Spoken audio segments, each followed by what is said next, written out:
সাবেক সংসদ সদস্য নীলোফার চৌধুরী মনি এবং আছেন এবি পার্টির সাধারণ সম্পাদক barrister Asaduzzaman Fuad.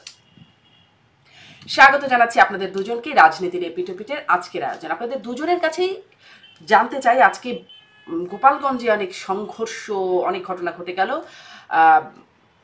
March two গোপালগঞ্জের একটা ঘোষণা ছিল, কেমন দেখলেন? আপনাদের বিশ্লেষণ একটু জানতে চাই। নীলোফার চৌধুরী মনি, আপনার কাছ থেকে শুরু করি।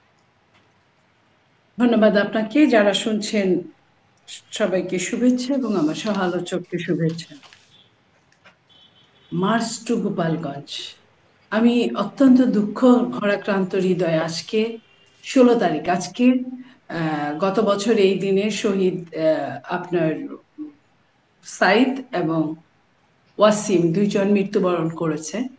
আজকে এই এমন একটা দিনে এমন ঘটনা ঘটবে 1 বছর ঘুরে আসতে না আসতে, এটা আমরা চিন্তাও করি নাই। তবে প্রত্যেকটা ক্ষেত্রে আমি মনে করি যে একটা হিসেব থাকা উচিত। আমার কতটুকু যাওয়া উচিত, কতটুকু যাওয়া উচিত না, আমার কি করা উচিত, কি করা উচিত না। প্রত্যেকটা রাজনীতিবিদদের যদি অতীত থেকে শিক্ষা নেওয়া হতো, তাহলে এই ঘটনাগুলো হতে আমরা নিস্তার পেতাম বা আমরা অ্যাভয়েড করতে পারতাম। আমি বলবো এই জায়গাটায় চরম বিজয়ের পরে কিন্তু যেটা অপেক্ষা করে সেটার নাম পতন। সে যাদেরই হোক, আমি আগে আওয়ামী লীগকেও এই কথাগুলো বলতাম, ঠিক আজকেও এই একই কথা আমি দিয়ে শুরু করতে চাই যে আওয়ামী লীগ সারা বাংলাদেশে থেকে বিতাড়িত হয় নাই। আওয়ামী লীগ কিছু আওয়ামী লীগ পালিয়ে যেতে পেরেছে বা সুযোগ দেওয়া হয়েছে সরকারের পক্ষ থেকে বা যে কোনো ভাবেই হোক, কিন্তু আওয়ামী লীগ কিন্তু সারা বাংলাদেশে আছে ছড়িয়ে ছিটিয়ে। যেভাবে ছিল, হয়তো এক এলাকার আওয়ামী লীগ আরেক এলাকায় গিয়েছে এবং ম্যাক্সিমাম এলাকার আওয়ামী লীগ গিয়ে গোপালগঞ্জ গিয়ে ঠাঁই নিয়েছে। এটা জানার জন্য রকেট সায়েন্স পড়তে হয় না, এটা বোঝা যায়।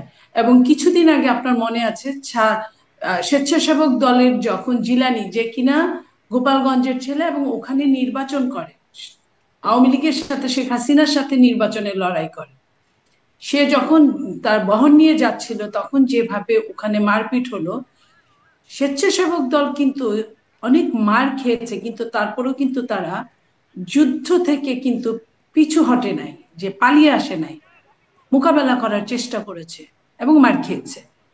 ওইখান থেকে শিক্ষা নেওয়ার দরকার ছিল। যারা এইভাবে একটা দিন একটা গণতন্ত্র উদ্ধার হয়েছে, গণতন্ত্র উদ্ধার হয় নাই, গণতন্ত্রের পথে যাওয়ার জন্য যে সময়টা একটা স্বৈরাচার মুক্ত হয়েছে বাংলাদেশ, সেটাকে কেন্দ্র করে এখনো ইলেকশন হয় নাই, ইলেক্টেড কোনো গভর্নমেন্ট নাই, সরকারের কোনো নিরবিচ্ছিন্ন ভূমিকা, কোনো আপনার শৃঙ্খলা বোধ নাই, সরকার এখানে আওয়ামী লীগকে আইনের আওতায় আনতে পারে নাই। আওয়ামী লীগ কি করেছে, আওয়ামী লীগের টাকা পয়সা যে ইলিগাল মানিগুলা, সেগুলা সরকার সিজ করতে পারে নাই, ক্রোক করতে পারে নাই, কিছুই করতে পারে নাই। সেইখানে যদি এই অবস্থায় যদি যায়, আপনি যত বড় স্বাধীন বড় কিছু হন না কেন, আমার এলাকায় কিন্তু আপনি জিরো।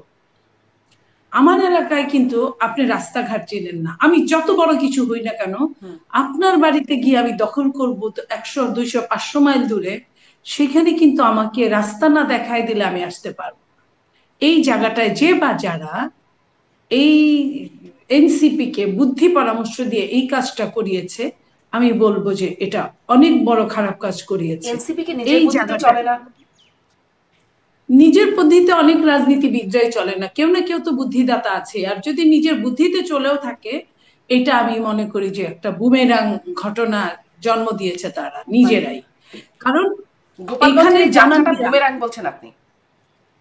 আমি বলছি এই কারণে যে ওখানের অবস্থা না, যে কতটুকু পানি আছে আপনি না জেনে ঝাঁপ দিবেন, এটা তো ঠিক না। একদম স্পষ্ট। পানির অবস্থা যদি না জানেন, সেকেন্ড থিং, আপনার ওখানে এমন প্রপাগান্ডা চলেছে যে শুধুমাত্র ওখানে মিটিং করলে একটা কথা ছিল, ওখানে এমন হয়েছে, বলা হয়েছে যে শেখ মুজিবের যে আপনার মাজার বা যেটা কবরস্থান, সেটাকে ধ্বংস করা হবে। এইটা যে কোনো মানুষের কোনো কবর, একজন মুসলিম হিসেবে প্রথমেই আমি বলি এটার ঘোর বিরোধী, 1 নাম্বার। 2 নাম্বার হচ্ছে এটা যে বা যারা এই ঘটনার জন্ম দিয়েছে বলেছে, তারা কিন্তু একটা ঝগড়া বা একটা এই ধরনের যুদ্ধ বাঁধানোর জন্যই করেছে। এটা আজকে ভীষণ ভীষণ ভাবে খারাপ ভাবে আমার আমার সামনে এটা দেখা দিল। আমি অনেক মনে ধন্যবাদ করি নীলুফার চৌধুরী মনি, অনেক ধন্যবাদ। আরো প্রশ্ন সেটা নিয়ে বন্ধ আসছি করা আপনার উচিত। কাছে। ব্যারিস্টার ফুয়াদ, ব্যারিস্টার ফুয়াদ, আপনার কাছেও আসলে এই গোপালগঞ্জ যাত্রাটাকে আপনার বিশ্লেষণটাও জানতে চাই। নীলুফার চৌধুরী মনি বলছেন এটি এনসিপি একটি বুমেরাং করেছে, কতটা পানি আছে সেটি না দেখে ঝাঁপ দেওয়ার মতো একটা বুমেরাং। আপনি কিভাবে বিশ্লেষণ করছেন? ধন্যবাদ। প্রথম কথা হচ্ছে যে পদযাত্রা তো আসলে চলমান, তাদের মার্চ, রোড মার্চ যেটা তারা করে যাচ্ছে, তারা ইতিমধ্যে 30টা জেলাতে রোড মার্চ করেছে। তো গোপালগঞ্জ তাদের চমৎকার। আমি স্কেজুয়াল। একটু যোগ করবো, একটা একটা বিষয় আরেকটু যদি স্পষ্ট করে দেন, একবারে জিজ্ঞাসা করে দিই, সেটা হচ্ছে সারা বাংলাদেশে মানে 30টা জেলার এতদিন ধরে শুনছিলাম সবখানেই আহ, মানে জুলাই পদযাত্রা। গোপালগঞ্জের ক্ষেত্রে মার্চ টু গোপালগঞ্জ হয়ে গেল কেন? সেটি ফেসবুকে ঘোষণা দিয়ে এরকমটা হলো কেন? আমার কাছে মনে হয়নি যে অন্য কোনো জেলাতে তাদেরকে খুব বেশি প্রভোগ করা হয়েছে। এখানে বলা হয়েছে যে গোপালগঞ্জের মাটি আওয়ামী লীগের ঘাঁটি, এখানে কেউ এসে জীবিত ফেরত যাবে না, এই ধরনের প্রচুর মানে কটাক্ষ, উস্কানি আমরা সোশ্যাল মিডিয়াতে দেখেছি। এখন এটা এনসিপি কে উত্তর দিতে হবে, তারা পার্টিকুলারলি মানে শব্দটা কেন পরিবর্তন করলো। কিন্তু আমি বাংলা ইংরেজি মিলাই দেখতে পাচ্ছি এটা পদযাত্রা, সমাবেশ, তারা যে ফর্মে বিভিন্ন জায়গাতে প্রোগ্রামাদি গুলো করছে। আর সার্টেনলি যেহেতু এইটা হিস্টোরিক্যালি শেখ মুজিবের এলাকা, ওইখানে টুঙ্গিপাড়ায় মাজার আছে, শেখ হাসিনার গ্রামের বাড়ি, আগে থেকেই হিস্টোরিক্যালি এখানে আওয়ামী লীগের রাজনীতির একটা বেশ ছিল। তো আর তাদের যেহেতু এই রাজনীতিটার সাথে গণ অভ্যুত্থান একদম মুখোমুখি, গোপালগঞ্জ এবং 24-এর গণ অভ্যুত্থান, তো সেখানে একটা সেন্সিটিভিটি এবং একটা টেনশন তো এখানে কাজ করবে। বিষয়টা হচ্ছে যে এখানে যাওয়ার ব্যাপারে প্রশাসনের পক্ষ থেকে যেটা বলা হয়েছে যে তাদের এখানে প্রোগ্রামাদি করতে কোনো সমস্যা হবে না, নিরাপত্তার কোনো ইস্যু নাই। কিন্তু এই সংকটের কথা, এরকম কোনো ঘটনা হতে পারে, সেটা কিন্তু এনসিবির পক্ষ থেকে বারবার বলা হয়েছে। সেক্ষেত্রে কি আমরা বেশি লোকবল নিয়ে আসবো কিনা, অথবা আমাদের কোনো প্রস্তুতি থাকা উচিত কিনা, প্রশাসন কিন্তু আশ্বস্ত করেছে যে আপনারা আসেন, রাজনৈতিক যেভাবে প্রোগ্রামাদি হয় প্রোগ্রামাদি করে আপনারা চলে যাবেন। তো সেই জায়গাতে আমি একটা বিষয় সাসপেক্ট করতেছি যে এখানে এনট্রাপমেন্টের মতো কোনো ঘটনা ঘটে থাকতে পারে। গত সপ্তাহে একই রকম একটা ঘটনা আমরা দেখলাম, যে মিডফোর্ডে যে ঘটনাটা ঘটেছে, এটাকে কেন্দ্র করে রাজনৈতিক দলগুলোর ভিতরে যে টেনশন তৈরি হয়েছে, মানে টোটাল স্টুডেন্ট কমিউনিটি ক্যাম্পাসগুলোতে তারেক রহমানকে ব্যক্তিগতভাবে কটাক্ষ করে যে ভাষায় কথা বলা হয়েছে, এই ল্যাঙ্গুয়েজে শেখ হাসিনাও কখনো কথা বলে নাই।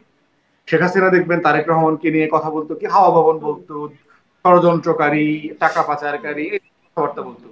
কিন্তু যে স্ল্যাং শব্দগুলো ব্যবহার করা হয়েছে, এটা তো রাজনৈতিক শিষ্টাচার, রাজনৈতিক কালচারের ভিতরে আমাদের ছিল না।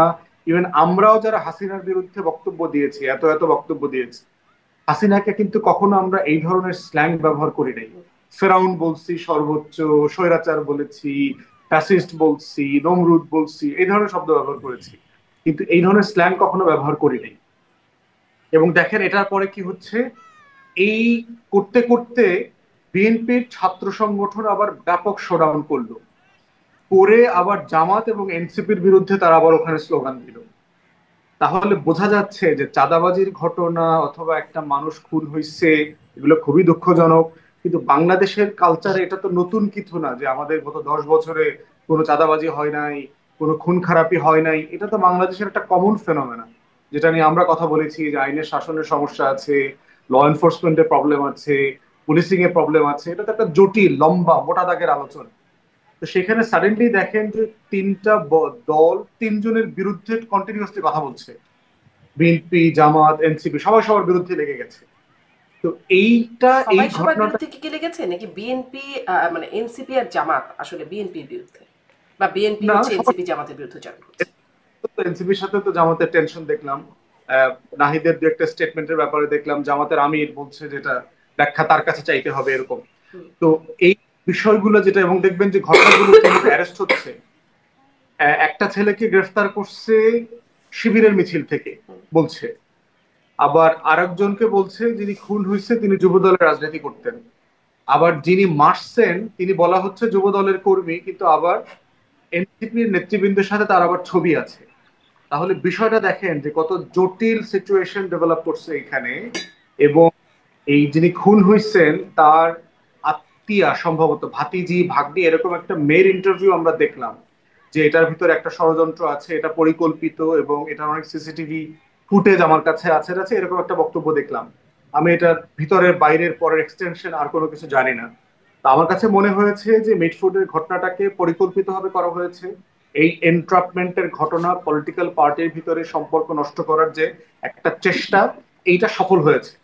এবং এটার এক্সটেনশনই দেখলাম আজকে সেকেন্ড ইনসিডেন্ট ঘটলো এক সপ্তাহের ভিতরে, যে গোপালগঞ্জকে কেন্দ্র করে যে টেনশনটা তৈরি জি। করেছে। আমি কি একটু ফার্স্ট ইনসিডেন্ট নিয়ে আরেকটু জানতে চাই, তারপরে সেকেন্ড ইনসিডেন্ট। আপনি যদি দুইটা ভাগে ভাগ করছেন, তাহলে পরিকল্পিতভাবে ঘটনা ঘটানো হয়েছে বলেছেন, এই পরিকল্পনাটা কার? পরিকল্পনাটা হচ্ছে যারা ওই শক্তির, যারা তারেক রহমানের সাথে প্রফেসর ইউনূসের মিটিংটা হোক এটা চায় নাই। বাংলাদেশে দিল্লি এবং আওয়ামী লীগের একটা ডিপ স্টেট আছে এখনো, যারা আমলাতন্ত্রের মধ্যে আছে, সামরিক এবং বেসামরিক জায়গাতে, বুদ্ধিজীবী, গণমাধ্যম সবকিছুর মধ্যে আছে। তারা কখনোই চায় নাই যে তারেক রহমানের সাথে এই মিটিংটা হোক। এই মিটিংটা হওয়ার আগে আপনার মনে থাকার কথা, বিএনপির অনেক সিনিয়র নেতৃবৃন্দ কন্টিনিউয়াসলি দেখবেন তারেক প্রফেসর ইউনূসকে এবং অন্তর্বর্তীকালীন সরকারকে হেয় করে প্রচুর স্টেটমেন্ট দিচ্ছিল। একটা কৃত্রিম ভাবে একটা টেন্স সিচুয়েশন তৈরি করা হয়েছিল। এই মিটিং এর পরে কিন্তু সিচুয়েশন কাম ডাউন হয়ে গেছে, ডিএসকেলেটেড করে হয়ে গেছে। বিএনপি নেতৃবৃন্দ দেখেন এখন টোটালি কিন্তু কোঅপারেট করছে, খুবই ভদ্র ল্যাঙ্গুয়েজে স্টেটমেন্টে কথা বলছে। সরকারের বিরুদ্ধে কোনো বক্তব্য নাই, কোনো সভা সেমিনারে কোনো কথাবার্তা হচ্ছে না, টকশোতে কথা হচ্ছে না বিএনপির পক্ষ থেকে। এই জিনিসটা যে ঘটেছে এটা যারা মেনে নিতে পারে নাই, তারাই চাচ্ছে সরকারকে অস্থিতিশীল এরা করা। কারা? এই ডিপ স্টেট, আপনার কাছে আগের দিনও এই ডিপ স্টেট কারা সেই প্রশ্ন করছিলাম, আজকেও করতে চাই। আসলে বুঝতেই হবে ডিপ স্টেট কারা, কারা এটা করছে। মাঝে মধ্যে যখন আপনার সাথে ফোনে কথা বলি না আলাদা করে, তখন আপনাকে বলে দেবো আর কি, নাম টাম সহ বলে দেবো আর কি। তো কেন এখন এখন বলতে অসুবিধা কোথায়? এখন ডিপেস্ট যেহেতু এটার এভিডেন্স নাই, যেমন আমি বলছি যে এটা ধারণাও হতে পারে। ধারণা হইলে ধরেন কিছু প্রমাণ আছে, আমি আমি আমি জানি প্রমাণটা, কিন্তু আপনার কাছে প্রমাণ করতে পারবো না, ওইরকম আর কি। ওটা ভালোবাসার মতো, মানে এত ভালোবাসি, এত আড়ালে আড়ালে ভালোবেসেছি যে আসলে কখনো বলতে পারি নাই আর কি, ওইরকম আর কি, ওই ভালোবাসার মতো আর কি। মতো করেই বলেন। বলেন। এই জন্য আমরা বোধ করছি যে ওই ওই ফাঁদে ইতিমধ্যেই তিনটা দল পা দিয়েছে, বিএনপি, এনসিপি এবং জামাত। তো আমরা বোধ করছি যে রাষ্ট্রীয় শত্রু আর রাজনৈতিক প্রতিপক্ষ, এই সম্পর্কটা যেন আমরা গুলায় না ফেলি। আমরা গত 16 বছরটাকে যেন ভুলে না যাই, 24-এর গণ অভ্যুত্থান যেন ভুলে না যাই। এই ভুলগুলো এই দলগুলো বিএনপি আগে করেছে, করে সম্মিলিতভাবে এটার মাসুল দিয়েছে, বছরের পর বছর মাসুল দিয়েছে। তাই আমি এই নেতৃবৃন্দকে, এই রাজনৈতিক দলগুলোকে বলছি, দয়া করে পুরাতন সেই ফাঁদে আবার পা দিয়েন না। আপনাদের ভিতরে টেনশনের সমস্যা কি? বিএনপি সমালোচনা করা যাবে না, অবশ্যই যাবে। তারেক রহমানের সাথে দ্বিমত করা যাবে না, যাবে তো। কোথায় দ্বিমত করবেন? আমরা ঐক্যমত কমিশনে বিএনপির সাথে দ্বিমত করছি না? বিএনপির 31 দফা সংস্কার প্রস্তাবের সাথে আমরা দ্বিমত করছি না? দ্বিমত করার কারণে কি আমাকে সালাউদ্দিন ভাইকে অথবা বিএনপির কোন নেতাকে গালাগালি করতে হচ্ছে, বাপমা তুলে কথা বলতে হচ্ছে? ভদ্র ভাষাই তো গণতন্ত্রের যে ল্যাঙ্গুয়েজ আছে, দ্বিমত তো করা যায়। তাহলে তারেক রহমানকে ওই ভাষাগুলোতে কেন গালি দিতে হবে? এটা তো পলিটিক্যাল ল্যাঙ্গুয়েজ না। কেন দিতে হচ্ছে? আপনি বক্তব্যের সাথে দ্বিমত করেন। হ্যাঁ, কেন দিতে হচ্ছে? কেন বলা হচ্ছে বিএনপি চাঁদাবাজের দল, তাদেরকে প্রতিহত করতে হবে, উৎখাত করতে হবে, তো 5ই আগস্টের মতো পরিণতি ঘটিয়ে ফেলা হবে বিএনপির বিরুদ্ধে, এটা বলা হচ্ছে কেন? না আপা, যে ভাষাগুলো ব্যবহার করা হয়েছে এটা আপনি এখন বলতে পারবেন একদম। না, আমিও বলতে। প্রশ্ন হচ্ছে ওই ভাষাগুলো তো কাম্য না। আপনি বিএনপির চাঁদাবাজি ইস্যু অথবা বিএনপি সাফিসিয়েন্টলি তার এই অন্যায়, তার নেতাকর্মীদের অন্যায় কাজগুলোকে ডিল করছে কিনা, এটা নিয়ে তো বিএনপি নেতাদেরকে কন্টিনিউয়াসলি জবাবদিহিতার আওতায় আনা হচ্ছে। মনি আপাদেরকে প্রতিদিন টকশোতে এটা উত্তর দিতে হচ্ছে। এটা করেন, এটা কোনো সমস্যা নাই, এটা গণতান্ত্রিক মূল্যবোধ। কিন্তু এটা করতে গিয়ে কি আপনি মনি আপার বাপ মা তুলে গালি দিবেন? তাকে কি আপনি স্ল্যাং ব্যবহার করবেন? এটা তো আপনি করতে পারেন মানে না। বাবা মা তুল্য তো একটা কথা ছিল, আপনার এত নোংরা গালি, এটাকে কি শিল্প বলে? যদি স্লোগান যদি শিল্প হয়, এটা কোন ধরনের শিল্প? আমরা কেন একটা জাতি এত অধঃপতনে যাচ্ছি? এটা তো ভাষায় প্রকাশ করার মতো না। এরা কি রাজনীতিবিদ? এরা কি রাজনীতি করবে কোনোদিন? এবং এরকম এবং একদম মানে দেশের ঢাকা বিশ্ববিদ্যালয় বা বিশ্ববিদ্যালয়গুলোর মতো জায়গায় সাধারণ শিক্ষার্থী, বুয়েট, নট বুয়েট, অনলি চুয়েট। বিশ্ববিদ্যালয়, বুয়েট। হ্যাঁ, তো সেই জায়গাটা এই জন্য মনে হচ্ছে, এবং দেখবেন যে যে যে প্রসেসে মিটফুডে হত্যাকাণ্ডটা ঘটেছে, এই প্রসেসটাও সন্দেহজনক। একটা মানুষকে আপনি পিটাইলেন, দোকান থেকে পিটায়া রাস্তায় আনলেন, রাস্তায় আইনা তাকে উলঙ্গ করলেন, তার শরীরের উপর উঠে নাচলেন, তারপরে তাকে পাথর মারলেন। একটা মানুষকে মারতে এতগুলো প্রসেস ফলো করতে হয় না। আপনি যদি মারতে চান, আপনি আইনের ছাত্রী, আমরা যারা ক্রিমিনোলজি পড়েছি, যিনি মারতে চায় তিনি চায় হচ্ছে কুইকলি মেরে পালিয়ে যাওয়াটা। এখানে যিনি মেরেছেন তিনি কিন্তু পালিয়ে যাওয়াটা তার মাথায় ছিল না, লম্বা সময় ধরে তিনি সিসিটিভির ফুটেজের ফ্রেমের মধ্যে ছিলেন। অতএব এই প্রসেসটা খুবই সাসপিশিয়াস, যে একটা ঘটনাকে কি পরিমাণ টর্মেন্ট করা যাবে এই ঘটনাটাকে দিয়ে জাতিকে, এবং কি পরিমাণ নাড়া দেওয়া সম্ভব, এবং সেই ইমোশনাল নাড়া দেওয়ার পরে এখানে পক্ষ বিপক্ষ ক্রিয়েট করা। পালিয়ে এবং যাওয়ার টেনশনটা তো ইদানিং খুব বেশি মনে হয় না, কারণ বিভিন্ন জায়গায় মানুষ মব বা প্রেশার গ্রুপ তৈরি করে করে হেনস্থা বাংলাদেশে পালানোর প্রয়োজন হয় না, বরং এগুলোকে পালাচ্ছে জাস্টিফাই করা হয়। না, না, ব্যাপক পালাইতেছে। কি বলেন আপনি? এই যে রিসেন্টলি যারা খুন খারাপি করছে, কাকে ধরছে, মানে কার এরকম সিসিটিভি ফুটেজ আসছে? এই যে আপনি 1700-1800 খুন হয়েছে গত 1 বছরে অথবা এই 11 মাসে, এদের কার এই খুনের হত্যাটার ভিডিও আসছে? এরকম কয়জনেরটা আসছে? আচ্ছা, সব তো আর খুন না, ধরেন রাস্তায় পিটানো হচ্ছে, সেটির ভিডিও তৈরি চলে আসছে, কাকে ধরা হচ্ছে, আর তখন আশপাশে মানুষজন থাকছে, আইন শৃঙ্খলা বাহিনীর সদস্যরা থাকছে, কিছু হচ্ছে না, বা জুতার মালা দেওয়া হচ্ছে, বা বাড়ি ঘরে আক্রমণ করা হচ্ছে, এটা আবার যারা করছে তারাও ভিডিও করছে। মানে কিছু কিছু ঘটনা অবশ্য ব্যবস্থা পরবর্তীতে নেওয়া হয়েছে, কিন্তু কোনো কোনো সন্দেহ নাই আপা, কিন্তু এই ঘটনার ব্রুটালিটি আপনি অন্য ঘটনাগুলোর সাথে কম্পেয়ার করতে পারবেন না। মানে এটা বিষয়টা আপনি কিরকম, একবার থাপ্পড় মেরে দেখলাম কিছু হয় না, পরের বার একটা দিলাম, আর একটু বাড়ালাম, আর একটু বাড়ালাম, কিছু যখন হয় না তখন একটা সাহস হয়ে যাচ্ছে যে আমি আরো করতে পারি এগুলো। এটা এটা আমার কাছে মনে হয়েছে যে এটা এটা সাফিসিয়েন্টলি একটা বিষয় অ্যাচিভ করবার জন্য যেই লেভেলের ব্রুটালিটি তৈরি করলে আপনি এই ডিভিশনটা ক্রিয়েট করতে পারবেন, সেই লেভেলের একটা ব্রুটালিটি এখানে ক্রিয়েট করা হয়েছে। লগি বৈঠার ঘটনার মতো, আপনি 2006 সালে আওয়ামী লীগ 8 অক্টোবর যেভাবে কুকুর বিড়ালের মতো করে জামাত শিবির থেকে বিরোধী দলীয় নেতাকর্মী 28 জনকে হত্যা করেছে ঢাকাতে, এই লগি বৈঠার আন্দোলনটা কিন্তু একটা রেগুলার পলিটিক্যাল ডেমনস্ট্রেশন না, একটা রাজনৈতিক ঘটনাটা। এটা পরিকল্পনাই করা হয়েছে যে এমন লেভেলের একটা কেওয়াস তৈরি করতে হবে, যেই কেওয়াসটা বিএনপিকে শুধু ক্ষমতাচ্যুত করবে না, বিএনপিকে নির্বাচনটা বন্ধ করতে দিবে না, একটা 111-এর ঘটনার দিকে লিড করবে। এইরকম একটা জিনিসকে এখানে প্ল্যান করবার চেষ্টা করা হয়েছে, এবং সেই ট্র্যাপটা যে করেছে, এই ট্র্যাপে বিএনপি, জামাত, এনসিপি পড়েছে, এটা আমি দেখতে। এবং এইটার সেকেন্ড ট্র্যাপে আজকে এনসিপি পড়েছে গোপালগঞ্জে। তো সেই জায়গাতেই আমি রাজনৈতিক দলগুলোকে বলছি, দয়া করে কাম ডাউন ইউর ভয়েস, ডিএসকেলেট করেন, পলিটিক্যাল ভাষায়, রাজনৈতিক ভাষায় ফিরে আসেন, দলের পলিসি ইস্যুতে একজন একজনকে সমালোচনা করেন, কিন্তু ভদ্রতার সীমালঙ্ঘন করবেন না। মানে যে বর্ডারটা আছে সহনশীলতার, সেটা নষ্ট করবেন না, তাহলে আমরা সম্মিলিতভাবে বিপদে পড়বো, জি, আমি সবাই আবারও বিপদে আপনার পড়বো। কাছে সেই গোপালগঞ্জের সেকেন্ড ইনসিডেন্ট যেটা বলছেন, ফার্স্ট ইনসিডেন্ট সেকেন্ড ইনসিডেন্ট ভাগ করছেন, ওই সেকেন্ড ইনসিডেন্ট নিয়ে আরেকটু জানতে চাইবো। কিন্তু নীলোফার চৌধুরী মনি, আপনার কাছে আপনিও বলছিলেন যে এরকম স্ল্যাং, সেই স্ল্যাং এর বিষয়গুলো আমরা দেখছিলাম, আপনারা কি এইরকম স্ল্যাং বা কথায় পাল্টা কথার মধ্যে আসলে কি, যেটি ব্যারিস্টার ফুয়াদ বলছেন, আপনি কি মনে করেন আপনারা ফাঁদে পড়েছেন, ডিপ স্টেটের পাতা কোনো ফাঁদে? এটা তো বলার অপেক্ষা থাকে না যে আপনার কোনো কোনো শব্দ না, কিছু না, কোনো পূর্বাভাস না আবহাওয়ার, হঠাৎ করে টর্নেডো, এটা তো মেনে নেওয়া যায় না। আপনি দেখেন যে বিএনপি একমাত্র একটা দল, যে দল ইলেকশনে গেলে বিএনপি একচেটিয়া সরকার গঠন করার ক্ষমতা রাখে, এবং তার অন্যান্য দলগুলো আদৌ কোনো সিট পাবে কিনা, পেলে আমি খুব খুশি হই, আমি গণতন্ত্রের লোক। হ্যাঁ, তারা কিন্তু সন্দিহান যে এতদিন তারা ইলেকশন করেছিল, তারা কিন্তু কোনো না কোনো অ্যালায়েন্সের মাধ্যমে করেছিল। তো হঠাৎ করে এক জায়গায় 8% ভোট নিয়ে, 5% ভোট নিয়ে, বা 10% ভোট নিয়ে কোনো একটা জায়গা থেকে পাশ করা যায় না, যেটার প্রমাণ আগেও রেখেছিল যে একবার এককভাবে ইলেকশনে দাঁড়িয়ে 2টা বা 3টা সিট পেয়েছিল। এখন তারা যখন চিন্তা করছে যে যে কোনো ভাবে বিএনপিকে এখান থেকে দূরে রাখতে হবে, এই দূরে রাখাটা, আমি আজকের ঘটনাটাকেও আমি মনে করি নির্বাচন বানচালের জন্য একটা রাস্তা বের করা, আজকের ঘটনাটাও। নইলে গোপালগঞ্জে কোনো রকম কোনো শব্দ নাই, কিছু নাই। গোপালগঞ্জ এতদিন, এই 1 বছর কিছু করে নাই, গোপালগঞ্জে হঠাৎ আজকে মনে হলো যে আরেকটা আমি মব সৃষ্টি করি, আবার যাই।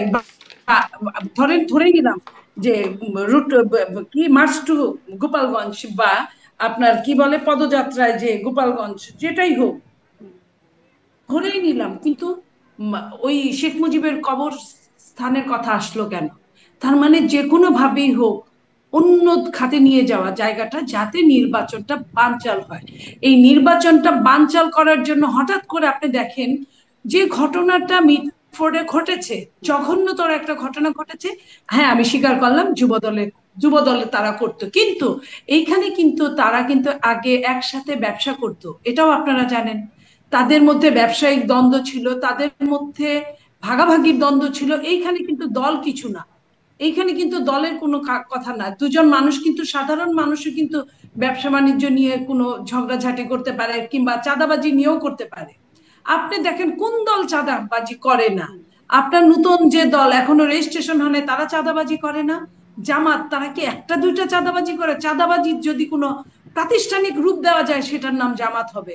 তারা আজান দিয়ে চাঁদাবাজি করে, কিন্তু যেহেতু এটা প্রাতিষ্ঠানিক ভাবে করে আমরা কিছু বলতে পারি না। ওটা ওরা প্রাতিষ্ঠানিক ভাবে করে। আর আমাদের যদি অনেক বড় দল, যদি জামাত এরকম একটা বড় দল হতো, যে কোনো দল, তারা কতটুকু রক্ষা করতে পারতো? 4,500-এর উপরে বহিষ্কার করার পরেও যদি কিছু ঘটনা ঘটে, সেটা তো আমার ঘটনা। আপনি আমাকে গালি দেওয়ার কে? আমি তো এখানে কিছু ছিলাম না। যদি এই ঘটনা ঘটে, এটার জন্য দায় কার? সরকারের।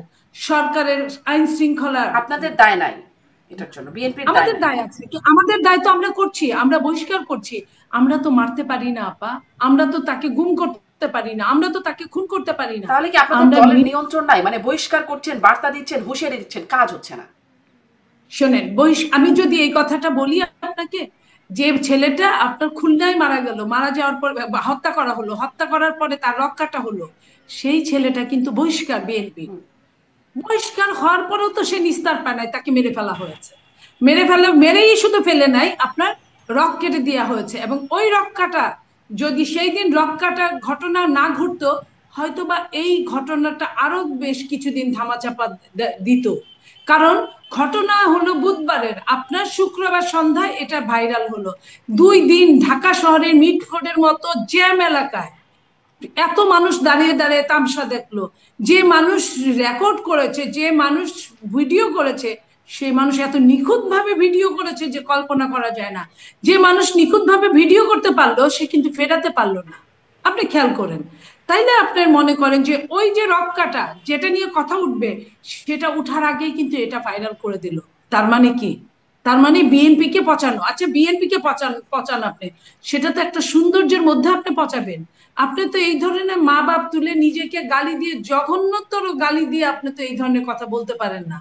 বিএনপি কতটা ধৈর্যের পরিচয় দিয়েছে যে এই গালিগুলাটাকেও সে, আমি তো তারেক রহমানকে স্যালুট করি এই কারণে যে উনি একটা বার কাউকে বলে না। এবং এর আগেও যখন বিএনপি ক্ষমতায় ছিল, আপনার 2001-06, ওনাকে নিয়ে অনেক সাংবাদিকরা অনেক ট্রল করতো, অনেক রকম বিকৃত ছবি করতো, উনি কিন্তু কাউকে কিছু বলেন এই জায়গাটায়। কিন্তু এখন পর্যন্ত, এখন যে একটা অনির্বাচিত সরকার, তার নামেও কিন্তু কিছু বলা যায় না। তার নামেও কিন্তু তাকে না জানিয়ে সাংবাদিকরা কিন্তু একটা লেখা লিখতে পারে না। ওই ছবিটা আপনি কি মনে করেন কোনো সাংবাদিক খবর জানে না? ওই ছবিটা পায় নাই, তারা কিন্তু কোনো পত্র পত্রিকা টেলিভিশন কেউ কিন্তু দেখায় নাই। এই যে কেন দেখাইলো না? 100 গজ দূরে একটা আনসার ক্যাম্প, কেন তারা জানলো না, জেনে আসলো না?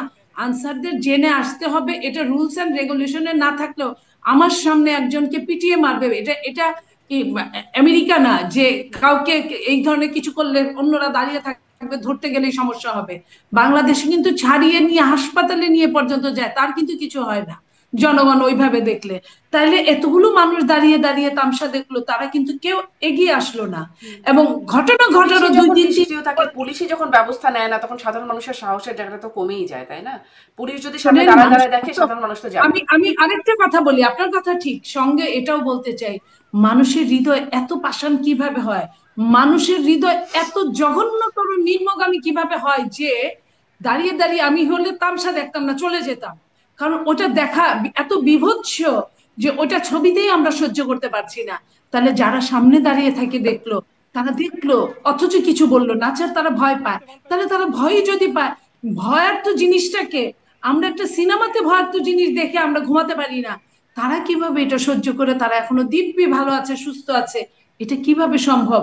আর এটার জন্য খুব বুয়েটের মিছিল যেটা বের হয়েছিল, সেখান থেকে বাজে কথা বলা শুরু হয়েছে।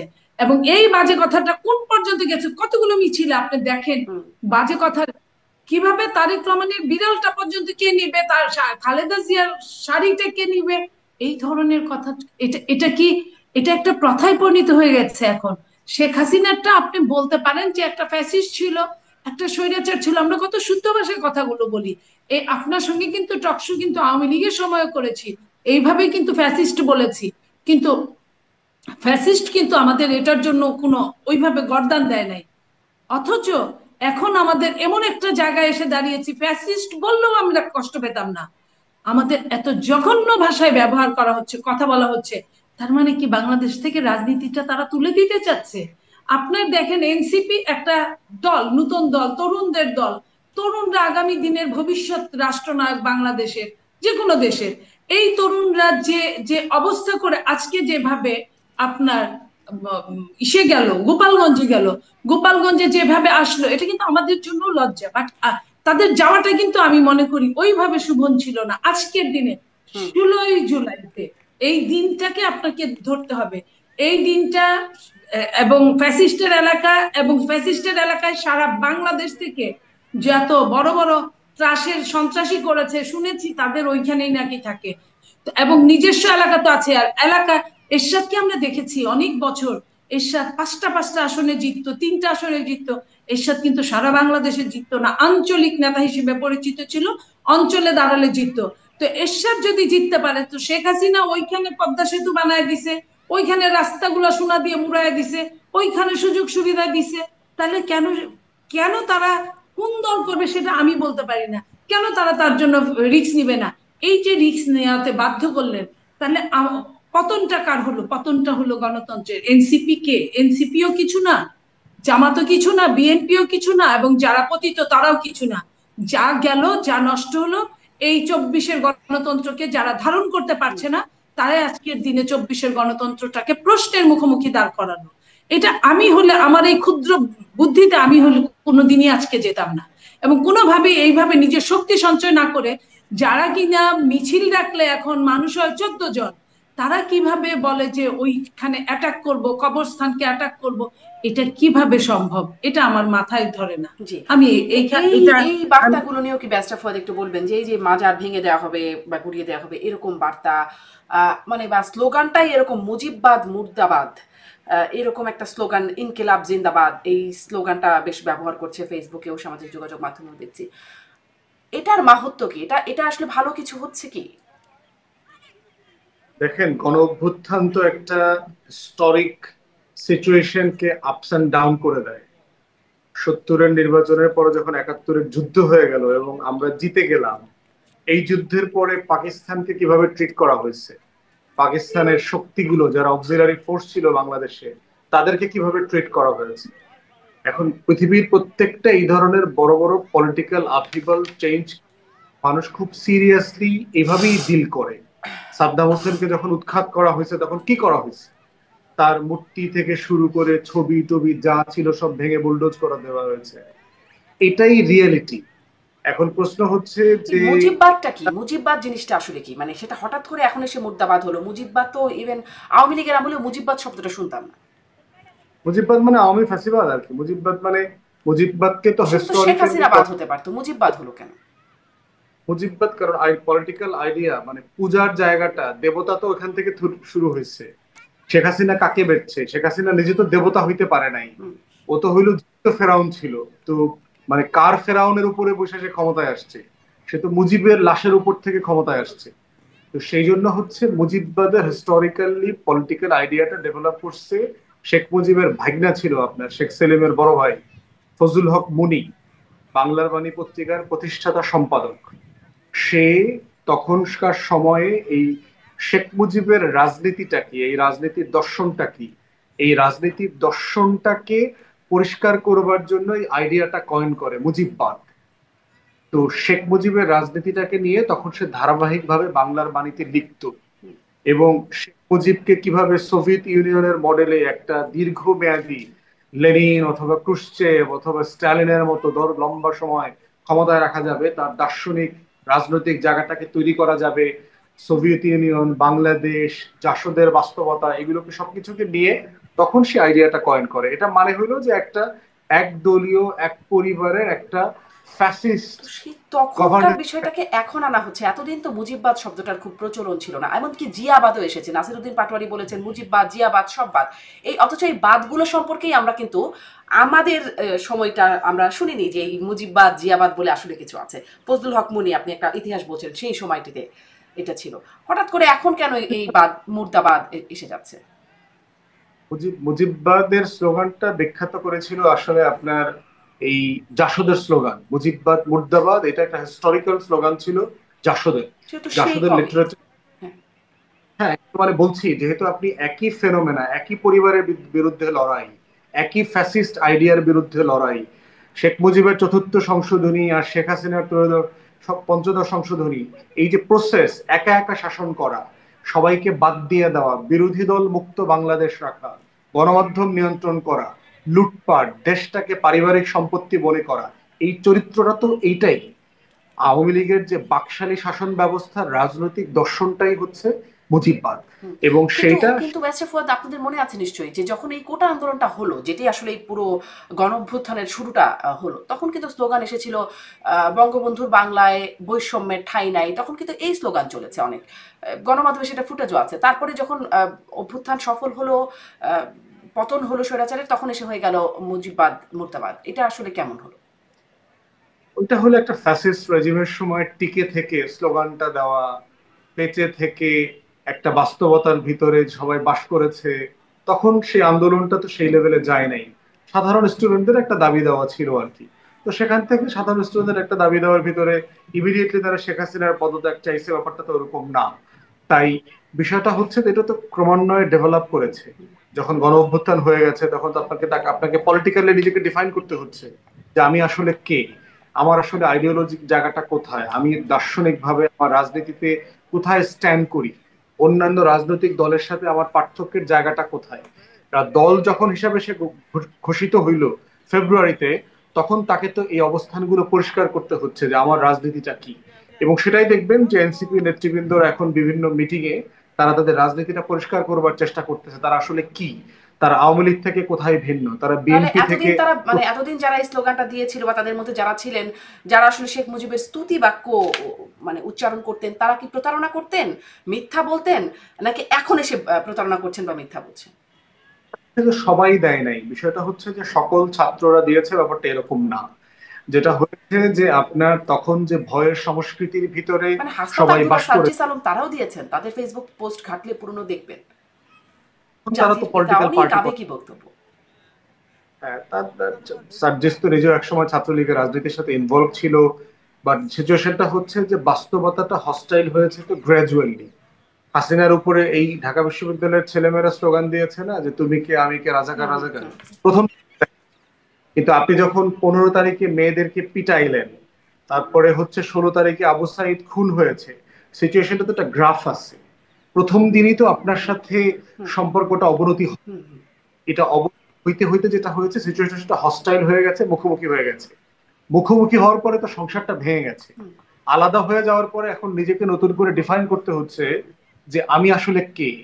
তো এই কে এর কিন্তু জায়গা থেকে শেখ আপনার মুজিব তখনও যা ছিলেন এখনো তা আছেন। তিনি মারা গেছেন বহু আগে, মানে তাকে এসে কেন এখন মুজিববাদ? এই শেখ মুজিব তখনও তার ওই সংশোধনী ছিল, তখনও তার ভূমিকাগুলো জীবিত ছিল, যখন আসলে স্তুতি বাক্য পাঠ করা হতো। মুজিববাদ তো এক জিনিস না। তারা তো শেখ মুজিবের বিরুদ্ধে কিছু বলছে না, মুজিববাদ বলছে, ডক্ট্রিন। যেমন মার্কস এবং মার্কসিজম দুইটা এক জিনিস না। তো সেই জায়গায় না, হচ্ছে বলছে তো মুজিববাদ বলতে বঙ্গবন্ধুর বাড়ি ভেঙে দেওয়ার কথা বা মাজার ভেঙে দেওয়ার কথা বলা হচ্ছে না? আওয়ামী ফ্যাসিবাদের একটা ডক্ট্রিন আকারে বলা হচ্ছে মুজিববাদ। বাকশালকে বোঝানো হচ্ছে, হুম। একটা অথরিটেরিয়ান, শেখ পরিবারের একদলীয় রাজত্ব, এক পরিবারের রাজত্ব। শেখ মুজিব তো একটা ব্যক্তি, হিস্টোরিক্যালি তার অবদান, ভুল ত্রুটি সবকিছুই হলো ফ্যাক্ট, এটাকে তো অস্বীকার করা যাবে না। কিন্তু মুজিববাদ একটা দার্শনিক জায়গা থেকে বলা হচ্ছে, একটা ডক্ট্রিন আকারে বলা হচ্ছে। জি, আমি একটু নীলোফার চৌধুরী মনি, আপনার কাছ থেকে এই বিষয়ে শুনতে চাই। মুজিববাদ ডক্ট্রিন, এখন মুজিববাদ মুর্দাবাদ। এক সময় ছিল বঙ্গবন্ধুর বাংলায় বৈষম্যের ঠাঁই নাই, আরো অনেক কিছু ছিল, আপনারাও শুনেছেন। এখন মুজিববাদ মুর্দাবাদ। ব্যারিস্টার ফুয়াদ যেটি বলছেন, ক্রমান্বয়ে আসলে সংসারটা তো এক সময় ছিল, এখন ক্রমান্বয়ে সেটি ভেঙে যাচ্ছে। বিএনপির সাথেও কি সংসার ভাঙার প্রক্রিয়া চলছে কিনা? জিয়াবাদ সেটিও এখন বাদ দিয়ে দেওয়ার কথা বলা হচ্ছে। এবং সে মানে জিয়াউর রহমানের ছবিও পড়ানো হচ্ছে, পাড়ানো হচ্ছে, এই বিষয়গুলো হচ্ছে এখন আপনি আপনাদের সাথেও আপনি ক্রমান্বয়ে সংসার দেখেন, ভাঙছে। আপনি একটা জিনিস দেখেন, গতকালকে পরশুদিন একটা মিছিলে স্লোগান এমন আসছে, যে পথে গেছে হাসিনা সেই পথে যাবে তারেক রহমান, এরকম টাইপের। তো তারা তো বলেই ফেলেছে, এখানে তো আর বাধা মানে কোনো কিছু থাকলো না। আর জিয়াবাদ মুজিববাদ বলতে ফুয়াদ সাহেব যা বুঝাইছেন ওটা উচ্চ উচ্চ মার্গের, বাট যা ছাত্ররা যা বুঝাইছেন জিয়াবাদ এই মুজিববাদ, সেটা কিন্তু নেগেটিভ সেন্সে বুঝিয়েছে, যে এইসবের কোনো ঠাঁই নাই। এই যে মুজিবের কথা বললে, এতদিন তো মুজিব বলছে, তারপরে এখন জিয়া ধরে টানছে। এবং শহীদ প্রেসিডেন্ট জিয়াউর রহমানের ছবিতে যারা পা দিয়ে মারায়, আমরা কিন্তু অত জিয়াউর রহমানকে সারাদিন জিয়াউর রহমান জিয়াউর রহমান করি না, যতটা শেখ হাসিনা শেখ মুজিবকে নিয়ে যতটা মানে জ্বরে ভুগতেন। তো আমরা তো এটা করি না, জিয়াউর রহমানের যে অবদান সেটুকুই আমরা সুন্দর করে তুলে ধরতে পারি না। সেইখানে তাকে তাকে এত হেয় করা, যে খুদ আওয়ামী লীগ পর্যন্ত এই হেয়টা করতে পারে নাই, যে খুদ আওয়ামী লীগ তাকে অনেক সংসদে অনেক কথা বলেছে, কিন্তু এইভাবে যখন আমরা প্রশ্ন করতাম যে আপনার বাবার হাত দিয়ে কিন্তু বীর উত্তমের আপনার পুরস্কার নিয়েছে, তখন কিন্তু তারা চুপ চাইতো, তারা কিন্তু আর কোনো উত্তর দিতে পারতো না। যখন আমরা ডক্টর ওয়াজেদের বইয়ের কথা বলে বা রফিক মেজর রফিকের বইয়ের কথা উদ্ধৃতি দিয়ে বলতাম যে তারা বলেছে যে আমি মেজর জিয়া বলছি, এই যে স্বাধীনতার ঘোষণা দিল তাদের বইতে লিখা, তখন কিন্তু আওয়ামী লীগ এটা নিয়ে কথা বলে না, অন্যভাবে কাটিয়ে গেছে। বাট এখন যে জিনিসটা করছে এখনকার আজকের প্রজন্ম, যেভাবে পা দিয়ে দলীয় মাথিয়ে হুলস্থুল বাঁধিয়ে দিচ্ছে এবং এত জঘন্য জঘন্য কথা বলছে, রাজনীতি না করলে যা হয়, রাজনীতির অভিজ্ঞতা না থাকলে যা হয়। আমাকে এক সময়ের স্বরাষ্ট্রমন্ত্রী মতিন চৌধুরী বলছিলেন, মনি, পৃথিবীতে সবকিছু কেনাবেচা করা যায় একমাত্র অভিজ্ঞতা ছাড়া। তাদের কিন্তু বুদ্ধি আছে, বয়স আছে, শিক্ষার মোটামুটি আছে, কিন্তু তাদের অভিজ্ঞতা নাই। যে অভিজ্ঞতা ছাত্র রাজনীতি করার কথা, সে অভিজ্ঞতা নিয়ে তারা মূল দলের একদম লাস্ট ফিনিশিং রাজনীতি করতে গেছে। তো তারা তো ছাত্রদের মতো কথা বলবে এবং অসংলগ্ন কথা বলছে। ছাত্ররাও কিন্তু এই ধরনের, আমি ছাত্র দল ছাত্রলীগ, আমি জঘন্যভাবে চিন্তা করতাম ছাত্রলীগকে, কিন্তু আমি এত নোংরা এত অধঃপতিত স্লোগান আমি কোনোদিন দেখিনি। আমি নীলুফার চৌধুরী মনি, একটা সময় আমি আপনার 90-এর গণ অভ্যুত্থানে আমার ভালো লাগতো বামরা ঢাকা বিশ্ববিদ্যালয়ের এবং বিভিন্ন বইয়ের থেকে শুরু করে ওখানে মেডিকেল, ঢাকা মেডিকেল থেকে শুরু করে সব জায়গা চিকা মারতো, কিন্তু বামরাই বেশি এবং এত সুন্দর সুন্দর কথা লিখতো। আমি রিক্সা ভাড়া করে রিক্সায় বসে বসে আমি ওই চিকাগুলো আমি খাতায় তুলতাম। আমি সেই দিন সেই সময়ের আমি এইটাকে স্লোগানকে আমি একটা উন্নত মানের শিল্প মনে করি। সেই উন্নত মানের শিল্প যখন এত পদদলিত হয়েছে, এত নোংরা ভাষণে চলে গেছে, আমি আর মনে করি না বাংলাদেশে কোনো গণতন্ত্র তো দূরের কথা, কোনো তন্ত্র আছে কিনা আমি এটাই জানি না। এইখানে মবের রাজত্ব চলছে। মবের রাজত্বই যদি না চলতো, যে কথাটা কিছুক্ষণ আগে হলো, আপনি দেখেন পুলিশের নথি থেকে জানা যায় সেপ্টেম্বর 24 থেকে জুন 25 এই 10 মাসে খুন হয়েছে 3554টি, নারী ও শিশু নির্যাতন হয়েছে 12,726টি, ধর্ষণ হয়েছে 4,105টি, অপহরণ হয়েছে 819টি, চোরাচালান হয়েছে 1730টি, দস্যুতা হয়েছে 1526টি, মাদকের অ্যারেস্ট হয়েছে 38,176টি, চুরি হয়েছে 7,310টি, ডাকাতি হয়েছে 610টি, দাঙ্গা হয়েছে 97টি। এখন আমার কথা হচ্ছে, এই যে 150-200 যে মবের কথা বলে যে বিএনপিতে এত লোক মারা গেছে, আভ্যন্তরীণ কুন্দলে অমুকের এত লোক মারা গেছে, 3,554, এটা শুধু পুলিশের খাতায়। পুলিশের খাতার বাইরেও কিন্তু অনেক ঝগড়া হয়, অনেক কিছু হয়, অনেক চোরাচালান হয়, যেটা পুলিশ পর্যন্ত যায় না। তার মানে অন্যভাবে কত বেশি হতে পারে আপনি চিন্তা করেন। তো এই যে 3,500-এর উপরে যে খুন হয়েছে, এই খুনের জবাব কে দিবে? শেখ হাসিনার সময় যদি গুম খুন এইসব নিয়ে, ধর্ষণ নিয়ে এত কথা বলতে পারি এবং যে কারণে তার পালিয়ে যেতে তাকে বাধ্য হতে হয়েছে, তাহলে আজকে যে একটা অনির্বাচিত সরকার, একটা নিরপেক্ষ সরকার, আমি অনির্বাচিত হলেও বলবো যে সবগুলো পলিটিক্যাল পার্টির কিন্তু এখানে সায় ছিল, সায় না থাকলেও আপনার বিরোধিতা ছিল না এই সরকারকে নিয়ে, তাহলে সেই সরকার কেন পারলো না? আজকে দেখেন স্বরাষ্ট্র উপদেষ্টা দিব্যি আছে, এত বড় ঘটনা ঘটে গেল আপনার গোপালগঞ্জে, স্বরাষ্ট্র উপদেষ্টার চাকরি থাকে কিভাবে? সে কেন এই জিনিসটা, এটা তো বলে ঘটনা, সে কেন আরো সকাল থেকে এটা করতে পারে নাই? আর্মি কেন কোনো রকমের কোনো ব্যবস্থা না করেছে? যে আর্মিদেরকে এত গালি দিল এই ছেলেরা, এত কিছু বলল, আজকে যদি তারা না থাকতো, আমি বলবো যে গুলি হয় নাই ঠিক আছে, তারা কি চলে আসতে পারতো? এই যে আপনার কি বলে, গাড়ির মধ্যে এই যে কামানের নিচে বসে বসে তাদের লুকায় যে নিয়ে আসলো, কারা নিয়ে আসছে? এই এই সেনাবাহিনীরাই তো নিয়ে আসলো। তাইলে একটা জায়গায় আমি আমি নদীতে বাস করে আমি কুমিরের সাথে যুদ্ধ করে কতক্ষণ টিকে থাকবো? আমার তো সবাইকে লাগবে, কুমিরকেও লাগবে, মাছকেও লাগবে। তো আমি আমি কেন এই যে জিনিসগুলো করবো? অথচ যার দায়িত্ব, সরকারের দায়িত্ব যে কোনো মার্ডার হলে তার তার জবাবদিহি করা। যদি ঢাকা বিশ্ববিদ্যালয়ে আমি যদি আজকে মিটফোর্ডের মার্ডারটাকে যদি আমরা যদি বিভৎস বলি, তাহলে ঢাকা বিশ্ববিদ্যালয়ের এই দেশ বলে যে স্বাধীন হয়েছিল, গণ অভ্যুত্থানের পরে ঢাকা বিশ্ববিদ্যালয়ের যে প্রতিবন্ধী ছেলেটাকে খাইয়ে খাইয়ে সারা রাত ব্যাপী মেরে মেরে তাকে যে মৃত্যু নিশ্চিত করলো, এটা কত বড়! এর চেয়েও কি জঘন্যতর ছিল না? কারণ এর চেয়ে এই জন্য বেশি ছিল যে ওইটা সারা রাত ব্যাপী তাকে মারা হয়েছে, আর এটা কিন্তু মাথায় রক্ত উঠেছে, আমি মেরেছি, মেরে আমি উপরে নৃত্য করেছি, কিংবা আমি পাথর পেয়েছি, মরা মানুষের উপর আমি পাথর দিয়ে আবার থেতলে দিয়েছি, এটা হলো সেই ঘটনা। কিন্তু ঢাকা বিশ্ববিদ্যালয়ের ওই বিচারটা যদি ঠিক মতো সরকার করতে পারতো, তাহলে এই পর্যন্ত কিন্তু যায় না।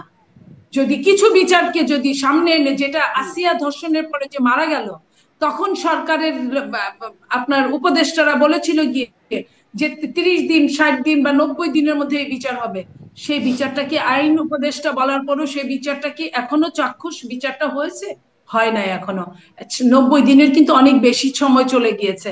তো এই যে বিচারহীনতা কি আরেকটা অপরাধকে জন্ম দিচ্ছে না? প্রতিনিয়ত প্রতি মুহূর্তে কি অপরাধকে জন্ম দিচ্ছে না? তাহলে এই সরকার তো দিব্যি আছে।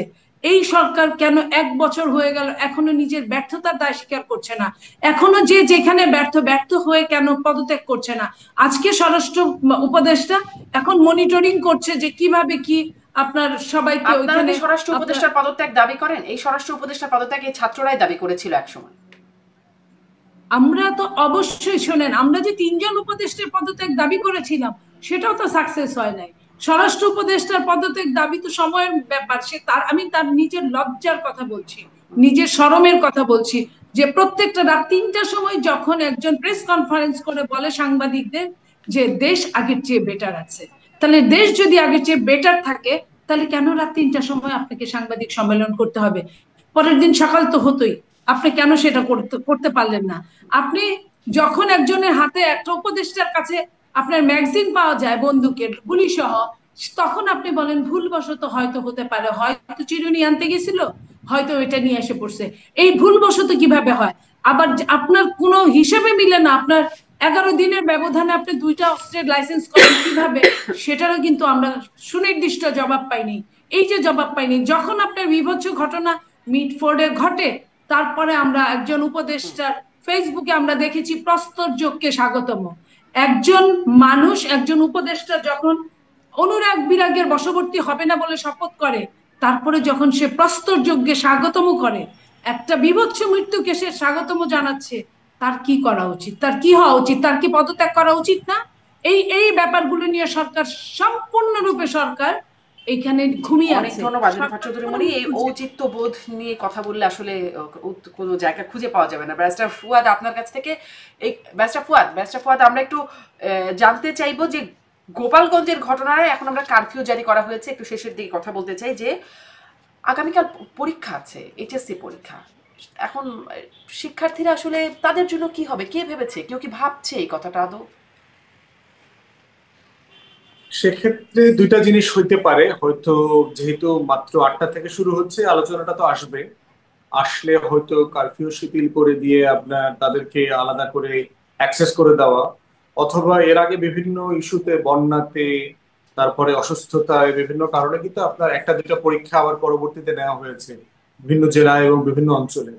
তো সেটার কোনো একটা আয়োজন হবে আর কি। এটা আমার কাছে মনে হয় নাই যে একেবারে খুব মানে বড় ধরনের ইস্যু। কারণ রাজনৈতিক অস্থিরতা ঘটলে আমরা সবাই কালেক্টিভলি সাফার করবো, এটা আমাদের কাছে বেশি গুরুত্বপূর্ণ আর কি, এবং বেশি মানে এই উদ্বিগ্ন হওয়ার অস্থিরতাটা কি মতো। এড়ানো যেত না? এই শিক্ষার্থীদের পরীক্ষা, সহিংস পরিবেশ তৈরি হবে, এই বিবেচনা, এই পরিস্থিতিটা কি এড়ানো যেত না? এড়ানো যেত কি না এই আলোচনা তো আপনি সবসময় করতে পারবেন হাইপোথেটিকলি, কিন্তু প্রশ্ন হচ্ছে যে এটা তো করা হয়েছে। এরকম বহু ঘটনাই তো এড়ানো যেত। শেখ হাসিনা মানে ইন্ডিয়ার সাথে ইলেকশন ইঞ্জিনিয়ারিং না করেও তো রাজনীতি করতে পারতো। মানে শেখ হাসিনা তারা তো তার পতিত হয়েছে, তাদের কৃতকর্মের ফল পেয়েছে, তাদের মানে সেটা তো হয়ে গেছে, কিন্তু এখন তো দায়িত্বশীল রাজনীতি হবার কথা, তাই না? সেখানে কি সেইখান থেকে জিজ্ঞাসা করা যে এটা কি এড়ানো যেত কিনা? আজকে রাজনীতিতে এনসিপি যথেষ্ট দায়িত্বশীল আচরণ করেছে। আপনার এনসিপি যদি অনেক বেশি ভায়োলেন্ট হওয়ার চেষ্টা করতো, তারা সেটা করতে পারতো। সক্ষমতা, ইয়াং ক্রাউড তাদের আছে। তারপরে হচ্ছে তারা প্রথমে কিন্তু কান্ট্রি ওয়াইড ব্লকেট দিয়ে দিয়েছিল, কিন্তু ব্লকেটে কিন্তু পরে আবার তারা সরিয়ে নিয়েছে, কারণ অনেক জায়গা থেকে কনসার্ন আসছে, দেশের মানুষের কষ্ট দুর্ভোগের কথা আসছে, সেটার ব্যাপারে বিবেচনা করে তারা সরিয়ে নিয়েছে। তো সেক্ষেত্রে এনসিপি যথেষ্ট রেস্ট্রেইনড, মানে সংযত আচরণ করেছে বলে আমার কাছে মনে হয়েছে। তবে টোটাল রাজনৈতিক পরিবেশের ভিতরে বড় দলগুলোর আচরণ আরো সংযত হওয়া দরকার, একজনের ব্যাপারে আরেকজনের ডিএসকেলেট করা দরকার। কালেকটিভ লেভেলে আমরা যেন কোনো ফাঁদে না পড়ি, সেটা আমি খুবই কনসার্ন আর কি রাজনৈতিক দলগুলোর ব্যাপারে। সব ফাঁদ আসলে ডিপ স্টেটই পাচ্ছে, আর সব রাজনৈতিক দলগুলো সেখানে পা দিচ্ছে, এরকম বিষয়। মানে রাজনৈতিক দলগুলো বুঝতে পারে না কিছু, সবাই মিলে একসাথে ফাঁদে পা দেওয়া শুরু করে দিল। না, ওই যে ক্ষমতার রাজনীতিতে মানুষকে অন্ধ করে দেয়, মানে যার যার জায়গা থেকে যখন আপনি ক্ষমতাটাকে দেখেন যে এটা আপনার একটা পিস অফ কেক, এটা আপনি কত অংশ পাচ্ছেন, আপনার কি এই পিজার 70% আপনার পাওয়া উচিত ছিল কিনা, না ওখানে আসলে আমার 10% ভাগ ছিল। পলিটিক্যাল পার্টিগুলো যখন এই পাওয়ারের জায়গা থেকে রাষ্ট্রকে এবং ইস্যুগুলোকে দেখে, তখন এই ন্যাশনাল ইন্টারেস্টের জায়গাটা অকেশনালি এবং সামটাইমস আপনার ব্লার হয়ে যায়। তো এই তারা ব্লার আসলে, হওয়ার যাদের আসলে মোমেন্ট কেকের ভাগ পাবার কথা, তারা পা দিচ্ছে, আপনারা যারা আসলে কেকের ভাগ পাবেন না বলে আপনারা পা দিচ্ছেন না, বুঝতে পারছেন? নাকি কেন আপনারা বুঝতে পারছেন, আমাদেরও তারা বুঝতে পারছেন না? আপনার কে কে ভাগ আছে, আমাদেরও ভাগ আছে, খুব সামান্য হইতে পারে ধরেন, এখন এটা কত শতাংশ হবে তবে ধরেন ওইটা শতাংশ তো আমরা এখনো জানি না, ভাগ আমাদেরও আছে। বাট আমরা বোধ করছি, যেটা আমরা শুরু থেকে বলে আসছি, যে একটা রেসপন্সিবল পলিটিক্স করা দরকার। কারণ বাংলাদেশের মানুষ আসলে এই আন্দোলন সংগ্রাম সহিংসতা, রাজপথ ধর্মঘট হরতাল, মানে সিম্পলি বিরক্ত এগুলোতে আর কি। মানে আমরা পলিটিক্যাল পার্টিগুলো আসলে দেশের ইস্যু নিয়ে কথা বলা দরকার, যে আমার বৃষ্টিতে ফেনী ডুবে গেল কেন, আমার এই বন্যার পানি হুট করে আপনার এত উজান থেকে গেটগুলো ছেড়ে দিচ্ছে কেন, ইন্ডিয়ার সাথে আগামী বছর আমাদের গঙ্গা চুক্তি শেষ হবে, নতুন নেগোসিয়েশনটা কি হবে, এই নেগোসিয়েশনে পাকিস্তানের সাথে ট্রিটিটা সাসপেন্ড হয়ে যায়, ওখান থেকে আমাদের লেসন নেবার কিছু আছে কিনা। বাংলাদেশের এই যে প্রতিদিনকার দুর্ভোগ মানুষের, এই ভোগান্তিগুলো নিয়ে পলিটিক্যাল পার্টি এখনো কনভারসেশনে আসছে না। আমরা বরাবরই বলছি এই রেসপন্সিবল পলিটিক্সটা এখানে হইতে হবে, এটাই বাংলাদেশের ফিউচার। তা তো মানে সেই মানুষের দুর্ভোগ বা ভোগান্তি দূর করার আলোচনা তো আসছে না, বরং তাদের মধ্যে আরো ভোগান্তি বাড়ানোর যে প্রক্রিয়াটা, সেটাই বরং লক্ষণীয়। নীলোফার চৌধুরী মনির, শেষ বক্তব্য আপনার কাছ থেকেও আসলে পরীক্ষার্থীদের জন্য। কালকে আবার ইনকিলাব মঞ্চ বলছেন তারা মার্চ টু গোপালগঞ্জ করবে, তাহলে আর পরীক্ষার্থীরা কি করবে? জনভোগান্তির আমি কি হলো? দুঃখ প্রকাশ করছি যে পরীক্ষার্থীরা গতবারও এইভাবেই তাদের গেল। গতবার ইন্টারমিডিয়েট পরীক্ষার্থীরা শেষের পরীক্ষাগুলো দিতে পারে নাই, দেয় নাই, শেষে আবার বলেছিল। তারপরে অটোমাপ ডিগ্রি পরীক্ষা অটোমাপ হয়ে গিয়েছিল। আর কালকের যে ঘটনা, সেটা আমি মনে করি যে পরীক্ষার্থীদের জন্য স্পেশাল কোনো অপশন রাখা উচিত। কারণ একবার পরীক্ষা যদি মাঝপথে যদি হুচট খায়, তাহলে কিন্তু আর ছাত্রছাত্রী এমন না যে প্রত্যেকটা ছাত্রছাত্রী ভীষণ ব্রিলিয়ান্ট তা না, বা ভীষণ পড়ালেখা করে। ওদের একটা টার্গেট থাকে, সেই টার্গেটের মধ্যে যদি ওরা হুচট খায়, তাহলে হয়তো বা পরীক্ষাটা আগের মতো হবে না। কিংবা আপনার দেখেন এইবার এসএসসি পরীক্ষার রেজাল্ট কিন্তু খারাপ হয়েছে, পাশের হার কিন্তু অনেক কমেছে। এর মধ্যে যদি আবার ইন্টারমিডিয়েটের 1 বছর তো এমনিই গত বছর গেছে, এদেরও উপর দিয়ে ঝড়ঝাপটা গেছে। তো সেইখানে আমি মনে করি যে স্পেশাল তাদের জন্য চিন্তা করা সরকারের উচিত, কারণ সরকার আছেই তো এইসব কারণে। বিশেষ সমস্যা থাকবে, সমস্যার সমাধান কিন্তু সমস্যার ভেতরেই দেখতে হবে, সমস্যার বাইরে থেকে সমাধান দেখা যায় না। সো এই সমস্যা এটাও দেখতে হবে, পাশাপাশি ছাত্রছাত্রীদের কথা চিন্তা করতে হবে, কারণ এরাই আমাদের আগামী দিনের ভবিষ্যৎ। এদের জন্য একটা একটা সন্তানের পরীক্ষা নষ্ট হোক, খারাপ হোক, এটা আমরা কোনোভাবেই চাইতে পারি না, চাই না। নিশ্চয়ই। এটাই হচ্ছে আমার কথা। সরকার কি পদক্ষেপ নেয়? কারণ মানে আব্দুল হান্নান মাসুদ এনসিপি নেতা, তিনি সরকারকেও এর জন্য দায়ী করেছেন। এই সরকারকে বলছেন আগে নিয়ন্ত্রণ নেন, এবং বলছেন যে এটাই নিয়ন্ত্রণ করতে পারেন না তো কিসের নির্বাচন, মানে এরকম একটা ফেসবুক পোস্টও তিনি দিয়েছেন। দেখা যাক সরকার। এই জন্য এখানে আমি একটা কথা বলি, এইটাই হলো তাদের মেন কথা, নির্বাচনটা বানচাল করার জন্য। যে কিসের নির্বাচন, ঘুরে ঘাড়ে কিন্তু এটাই। তিনি বলছেন একটি জেলায় জাতীয় নেতাদের নিরাপত্তা দিতে পারে না, তারা করবে নির্বাচন, আগে দেশ নিয়ন্ত্রণ করেন। এইটাই পায়ে পা দিয়ে একটা তথ্য বের করা এটা। জি, দেখা যাক আসলে সরকার কি ব্যবস্থা নেয়, আর সামনে কি হয়, পরীক্ষার্থীদের কি হয়, সবই নিশ্চয়ই আগামীকালই আমরা দেখবো। অনেক ধন্যবাদ নীলোফার চৌধুরী মনি, অনেক ধন্যবাদ ব্যারিস্টার ফুয়াদ, আপনাদের দুজনকেই যুক্ত হবার জন্য, সময় দেওয়ার জন্য ধন্যবাদ। দর্শক এতক্ষণ সাথে থাকবার জন্য আজকের মতো বিদায় নিচ্ছি। IBTV US এর নিয়মিত আয়োজন রাজনীতির এপিটোপিট থেকে।